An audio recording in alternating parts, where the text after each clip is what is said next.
The sun had long sunk below the horizon, leaving the world cloaked in an inky darkness. It was a moonless night, and the thick canopy of trees on either side of the winding road seemed to stretch out into eternity. I gripped the steering wheel tightly, my knuckles white against the leather as my headlights pierced the shadows ahead. I knew I shouldn't be driving at night, especially on this desolate, unfamiliar road, but I had to make it home before the storm hit. The weather forecast had promised a torrential downpour, and I didn't want to get caught in the deluge that was sure to come. The windshield wipers rhythmically swiped back and forth, the sound a constant reminder of the impending storm. The hum of the engine was my only companion in this lonely journey. As I pressed further into the darkness, an uneasy feeling settled in my stomach. The sense of isolation was palpable, and the dense woods on either side of the road seemed to be closing in on me. It was as though the trees were reaching out their gnarled branches, eager to swallow me whole. My heart quickened, and I forced myself to focus on the road ahead, trying to push aside the growing unease. But then I saw it, or at least I thought I did, a figure standing at the edge of the road, just beyond the reach of my headlights.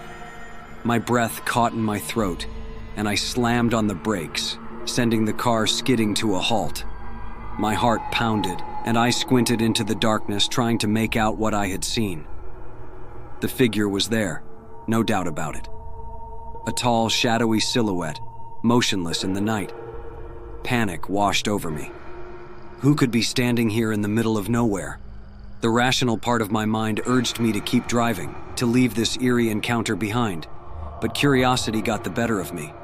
I stepped out of the car, my legs trembling as I cautiously approached the figure. The air was thick with an otherworldly chill, and my breath billowed in the frigid night air. As I drew closer, I could see that the figure was dressed in tattered clothing, their back to me. "Hello?"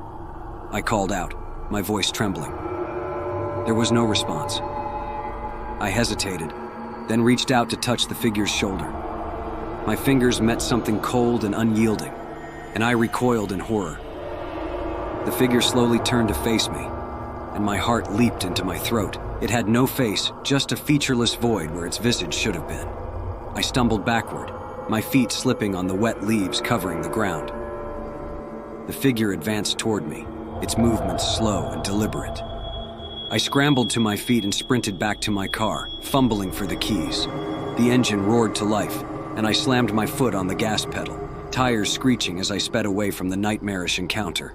The faceless figure remained behind, disappearing into the darkness.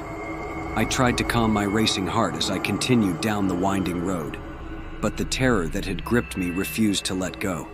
The road seemed to stretch on endlessly, and every shadow, every tree, seemed to be hiding some malevolent presence. I couldn't shake the feeling that I was being watched, that something was following me. The rain started to fall, heavy and relentless, drumming on the roof of the car like 1,000 tiny fists. The windshield wipers worked overtime, but the rain was coming down so hard that it was nearly impossible to see. Lightning flashed in the distance, illuminating the road for a split second before plunging it back into darkness. As I strained to see through the downpour, I caught a glimpse of something in the road ahead. It was a figure, another figure, standing in the middle of the road, arms outstretched. Panic surged through me, and I swerved the car to avoid a collision. The figure's fingers brushed against the side of the car, sending a jolt of electricity through my body. I couldn't take it anymore. I needed to get out of this nightmare. I reached for my phone, my trembling fingers struggling to dial 911. But as the call connected, a voice on the other end whispered, "We've been waiting for you."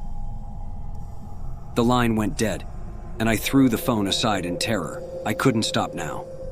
I had to make it home, had to escape this nightmare. The rain continued to fall, and the road seemed to stretch on forever. Suddenly, the car skidded on a slick patch of road, and I lost control. The car careened off the road, crashing through the trees and coming to a stop in a muddy ditch. My head was spinning, and pain shot through my body. I was trapped, the car wedged between the trees, and the rain pounded down on the roof. I was trapped, alone, in the dark, and I knew that whatever had been following me was now closing in. The shadows in the trees seemed to come to life, and I could hear the whispering voices all around me. The rain continued to fall, washing away all hope of escape.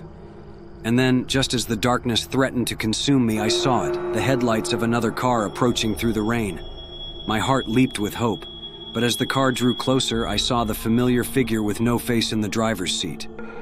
The car slammed into mine, and the world went black.